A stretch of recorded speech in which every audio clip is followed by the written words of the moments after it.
A few years ago, some friends of mine gave me a bunch of hand-me-downs. I'm known for taking people's hand-me-downs. I love them.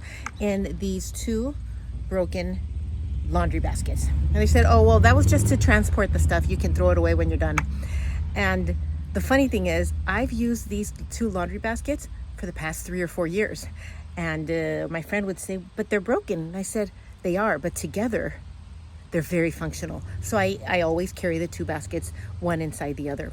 And it kind of makes me think about marriage and how my husband and I are two broken people. We're sinners, we mess up, we're not always where we want to be.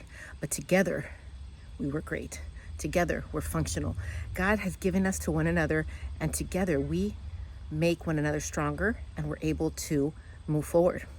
And so I'm really thankful for Dan. I'm really thankful for the ability to strengthen one another. Thanks.